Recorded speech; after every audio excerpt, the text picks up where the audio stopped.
Hello and welcome to my pixel art class. I'm going to teach you the basics of how you set up pixel art, how you set up Photoshop to work nicely with pixel art, all the way up to creating something, animating it, and exporting it. Our first class is primarily about the very basics. If you already know how to set up your Photoshop to work with pixel art, you can skip to the next video. So, the first thing you have to know about pixel art is that it's incredibly small, and so the document you would be working with is incredibly small as well. Let's start with a document that's around 100 pixels wide and tall.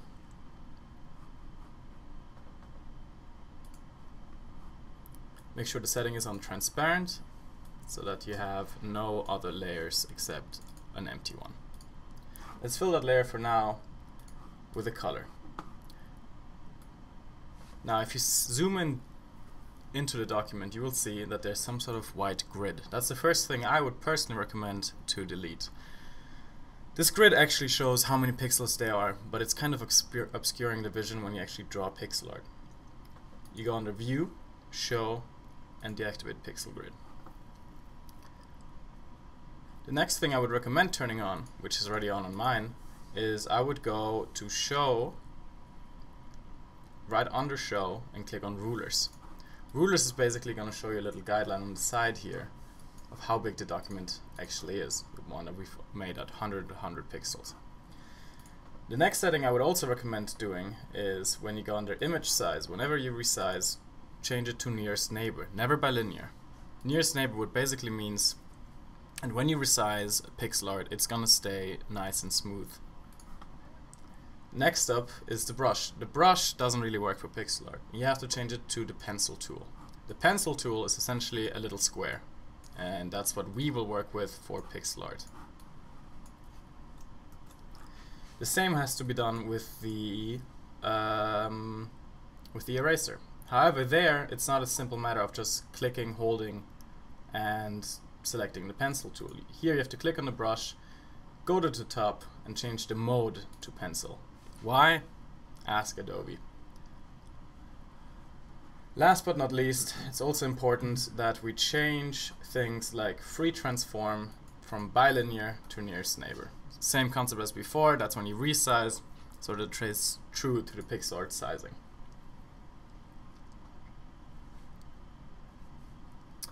Now I'm going to run you through the basics of what pixel art actually is.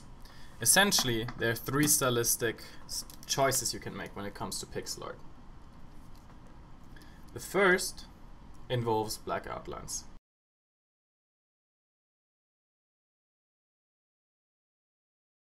This is the most common method for pixel artists, especially for beginners. Essentially, you draw whatever you want to draw with stark black outlines and then fill it with color. The shading usually also is very stark in one direction, meaning the light hits on the right side onto the smiley and the shadow forms on the left side.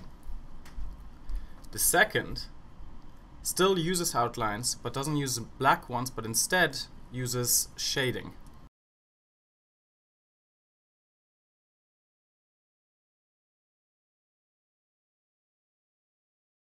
As you can see here, it still uses a specific type of lighting where it comes from one direction, and there's still an outline that you can make out for the smiley.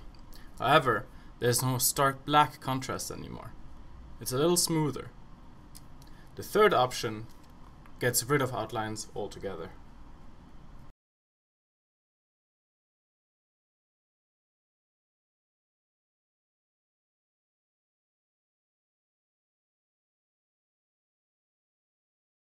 You notice here that the direction of the light doesn't come from one specific spot but is omnidirectional. That means we use the shading instead of stark outlines like the black here or the darker color on the second option to form the shape. This allows a pixel artist to add in more detail because we're not constrained by the heavy black outlines. However, it is a more difficult approach. It does require more shading, and sometimes things can be harder to make out. You also have to realize that a lot of times pixel art is used at this size. It is absolutely up to you which of these stylistic choices you want to make. A couple other things I'd like to note about pixel art. First is, when you draw pixel art, never draw freely like this. Why? Because when these little things happen here, where it transfers from one line to the next, these are called jaggies. Jaggies are generally seen as something that you don't want to happen in pixel art. Let me demonstrate why.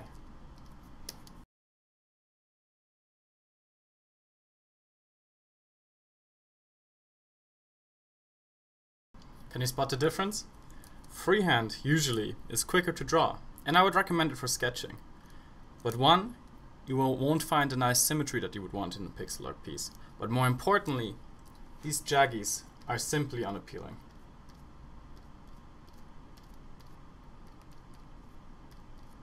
If we remove them, the freehand piece already automatically looks better than before. Now, how do we achieve something that wouldn't have any jaggies? Well, here's one trick that I can recommend.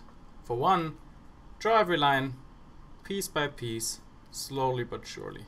However, you can also hold Shift and click on one spot, then click on the next, and Photoshop will automatically collect the 2 points that you clicked on. And it will connect it without any jaggies. None of this. So it's the ideal way to work in pixel art. Have your finger on Shift at all times. The last couple of things that I want to talk about are essentially little tools, little tricks that can help you to speed up the process. The first is using the marquee tool. The marquee tool can help you to find that symmetry if you want to create something that is symmetrical. If we, for example, take this face, we select it with the marquee tool, and we copy it,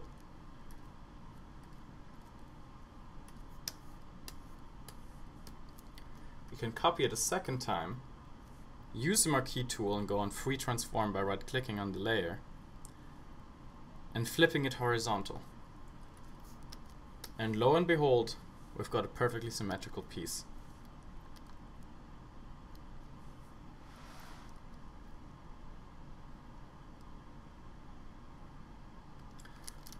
Alright, the last thing I want to show you is how you save out pixel art. Because you see, the file we're working on is only this big.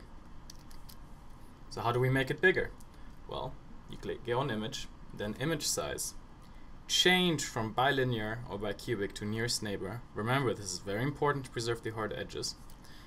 And we upscale it. Let's make it 5 times as big. So now this is the original size of the piece. That's pretty much all there is to it. Then you click Save As, choose PNG or JPEG based on whether you have a transparent layer or not. And that's the basics of pixel art.